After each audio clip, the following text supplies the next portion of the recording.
Students, कल हमने कहाँ तक पढ़ा था? जो हमारी सेल थी उसके बारे में हमने देखा था, सेल की स्टडी जिसको हम साइटोलॉजी बोलते हैं, और सेल का एक अदर नेम होता है जिसको हम साइटो बोलते हैं। और उसके बाद उसका इन्वेंशन देखा था। तो डेड सेल का कौन ने किया था? रॉबर्ट हुक ने। लिविंग सेल का किसने किया था? Anton von Leeuwenhoek. और आपकी सेल न्यूक्लियस का खोज किसने की थी? तो सेल न्यूक्लियस की जो डिस्कवरी हुई थी वो रॉबर्ट ब्राउन के द्वारा की गई थी, और उनके ईयर्स भी आपको याद रखने हैं। साथ ही साथ हमने देखा था कि हमारी जो सेल होती है वो हमारी लाइफ की फंडामेंटल यूनिट होती है। ठीक है, हमारी शरीर का सबसे छोटा भाग कौन सा होता है? तो वह हमारी सेल होती है।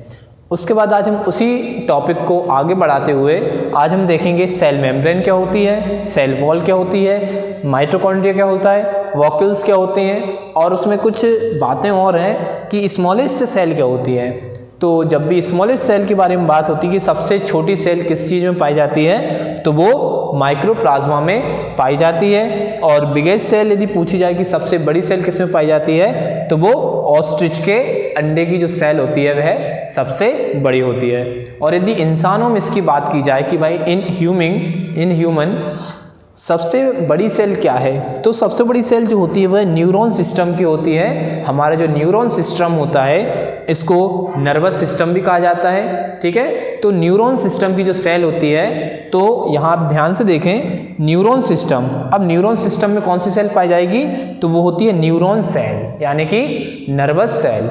नर्वस सेल जो होती है आपकी सबसे बड़ी कोशिका होती है, सबसे बड़ी सेल होती है एक ह्यूमन बॉडी के अंदर। ये मेल और फीमेल दोनों में प्रेजेंट होती है। नर्वस सेल का काम क्या होता है? तो ये एक मैसेंजर की तरह काम करती है। मीन्स ये हमारे ब्रेन को मैसेज ट्रांसफर करती रहती है कि हमारे बॉडी के कौन से पार्ट में कौन सा काम वहाँ पर चल रहा है। उसकी इंफॉर्मेशन कौन देता है? हमारी न्यूरॉन सेल देती है।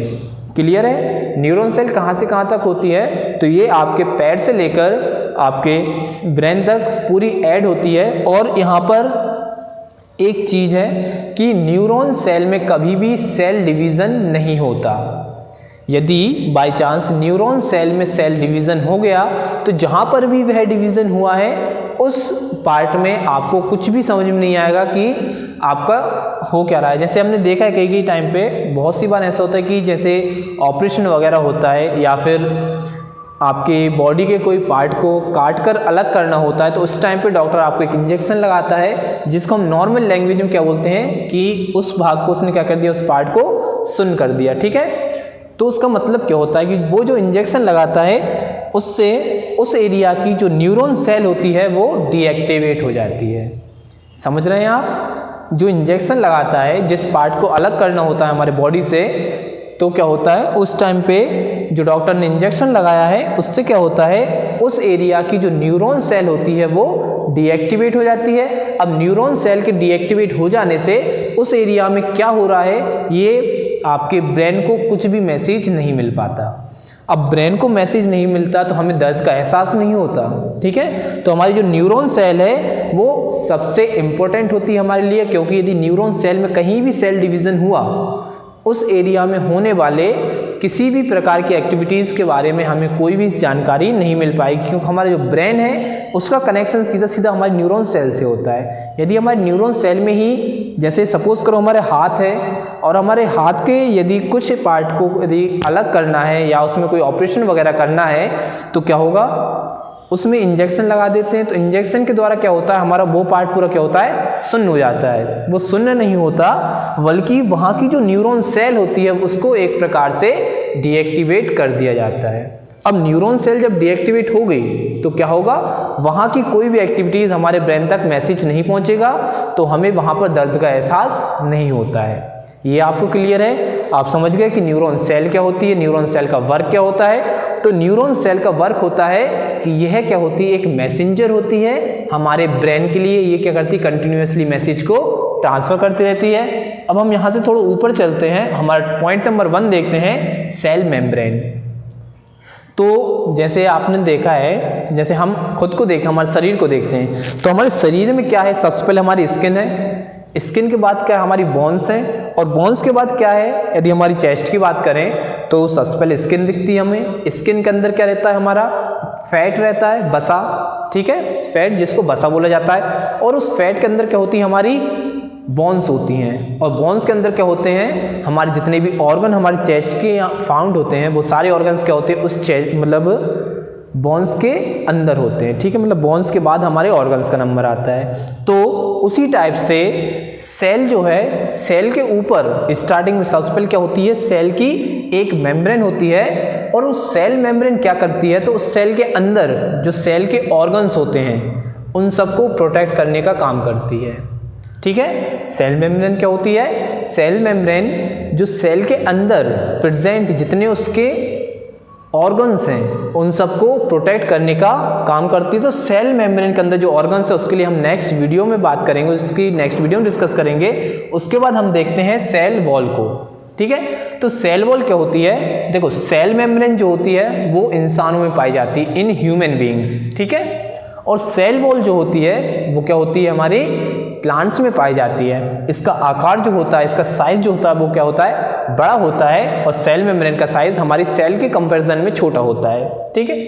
फिर हम बात करते हैं तीसरी चीज की, जो क्या है, थर्ड पॉइंट हमारा माइटोकॉन्ड्रिया। तो आप यहाँ ध्यान से देखिए, आप नोटिस कर लीजिए इस चीज को कि सेल मेम्ब्रेन के अंदर ही आपका माइटोकॉन्ड्रिया होता है, ठीक है। सेल मेम्ब्रेन के अंदर ही आपका क्या होता है, माइटोकॉन्ड्रिया होता है, और सेल मेम्ब्रेन के अंदर ही आपका क्या होता है, वॉक्यूल्स होते हैं, ठीक। वॉक्यूल्स क्या होते हैं इसका हम आप कंटिन्यूसली चलेंगे तब बताएंगे आपको। आप पहले माइटोकॉन्ड्रिया समझिए। तो माइटोकॉन्ड्रिया के बारे में आपने प्रीवियस क्लास में ये पढ़ा होगा कि माइटोकॉन्ड्रिया क्या होता है, हमारी बॉडी का पावर हाउस कहलाता है, ठीक है। Power house of the cell is equals to mitochondria, means mitochondria क्या होता है, हमारी बॉडी का पावर हाउस होता है। और माइटोकॉन्ड्रिया करता क्या है और क्यों इसको पावर हाउस बोला जाता है, सबसे बड़ा क्वेश्चन ये है। तो माइटोकॉन्ड्रिया जो है वो क्रेब्स चक्र चलाता है, मीन्स कौन सा चक्र चलाता है यहाँ पे, क्रेब्स चक्र या फिर क्रेब्स साइकिल आप इसको बोल सकते हैं। तो क्रेब्स साइकिल का काम किसका होता है, माइटोकॉन्ड्रिया का होता है। और माइटोकॉन्ड्रिया क्रेब्स साइकिल के द्वारा क्या बनाता है, तो वो एनर्जी का फॉर्मेशन करता है। एनर्जी आप समझते हो, यदि हमारे शरीर में एनर्जी नहीं होगी तो हम क्या करेंगे, कुछ भी काम हम नहीं कर पाएंगे। तो एनर्जी का फॉर्मेशन कौन करता है, आपका माइटोकॉन्ड्रिया। किसके द्वारा करता है, क्रेब्स साइकिल के द्वारा। किस फॉर्म में करता है, एटीपी के फॉर्म में। अब एटीपी क्या होती है, तो एटीपी का जो फुल फॉर्म होता है वो होता है एडिनोसिन ट्राइफॉस्फेट। एडिनोसिन ट्राइफॉस्फेट के फॉर्म में ये क्या करता है, हमारी एनर्जी को फॉर्म करता है, मीन्स एनर्जी को बनाता है। तो इसीलिए हम क्या बोलते हैं, माइटोकॉन्ड्रिया को हमारे शरीर का पावर हाउस बोलते हैं, क्योंकि यदि एनर्जी ही नहीं है तो हमारा शरीर कोई भी प्रकार का काम करने के लिए सक्षम नहीं है, मीन्स हमारी जो बॉडी है वो किसी भी प्रकार के काम को नहीं कर सकती है। क्लियर है आपको, माइटोकॉन्ड्रिया क्या है, power house of the cell होता है या फिर power house of the our body होता है। क्या करता है, ये क्रेब्स साइकिल चलाता है। क्रेब्स साइकिल क्यों चलाता है, क्योंकि क्रेब्स साइकिल के बाद ये क्या करता है, एटीपी के फॉर्म में हमारी एनर्जी को बनाता है। एटीपी क्या होती है, तो एटीपी एनर्जी का एक फॉर्म होती है, एनर्जी का एक टाइप होती है, जिसका फुल फॉर्म होता है एडिनोसिन ट्राइफॉस्फेट। क्लियर है आपको। उसके बाद हम नेक्स्ट पॉइंट पे चलते हैं, जो होगा हमारा क्या, वॉक्यूल्स। अब वैक्यूल्स क्या होता है, तो हमारे शरीर में, इंसान के शरीर में 5 लीटर पानी होता है, ठीक है। ये हमें पता है कि 5 लीटर्स पानी होता है किसमें, एक ह्यूमन बॉडी के अंदर, खासतौर पे मेल में 5 लीटर पानी होता है और फीमेल में उससे थोड़ा कम होता है, ठीक है। और फिर सपोज करो ब्लड का, मेल में जो 5 लीटर ब्लड होता है और फीमेल में क्या होता है, 5 लीटर से कुछ कम ब्लड होता है, ठीक है। पानी नहीं था वहाँ पे, ब्लड था, गलत बोल दिया था उसको।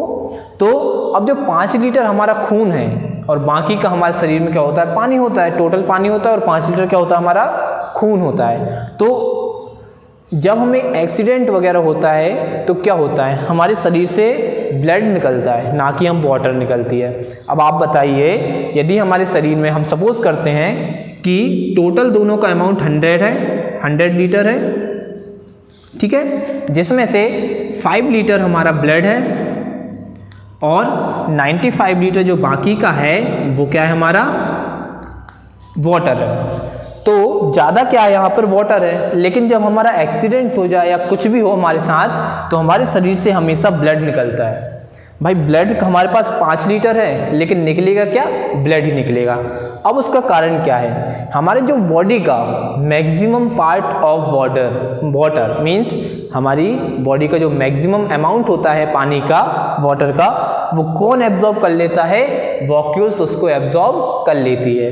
ठीक है, वॉक्यूल्स क्या करती है, हमारी बॉडी का मैक्सिमम अमाउंट ऑफ वाटर को एब्जॉर्ब कर लेती है, जिसके कारण हमारी बॉडी में जो पानी की है वो पूर्ति होती रहती है। और यदि हमारे वॉक्यूल्स में पानी की कमी हो जाए, यदि 1% से लेके 10% तक यदि हमारे वॉक्यूल्स में पानी की कमी हो जाए तो इससे हमारी मौत भी हो सकती है। तो डिहाइड्रेशन, आपने देखा होगा कि पानी की कमी से हमेशा डिहाइड्रेशन होता है। तो डिहाइड्रेशन क्यों होता है, क्योंकि हमारे वॉक्यूल्स में पानी की कमी आ जाती है। ठीक है, तो ये आपके कुछ 5 थोड़े से हमने टाइप्स देखे थे, सेल मेम्ब्रेन का, सेल वॉल का, माइटोकॉन्ड्रिया, वॉक्यूल्स और ये स्मॉलेस्ट ब्रिगेड सेल। और इन ह्यूमन सबसे बड़ी सेल क्या होती है, तो वो हमारी न्यूरॉन सेल होती है। और एक बार मैं फिर से रिपीट करना चाहता हूँ कि वॉक्यूल्स क्या करता है, पानी को एब्जॉर्ब करता है और 5 लीटर ब्लड हमारे बॉडी में होता है। Thank you very much.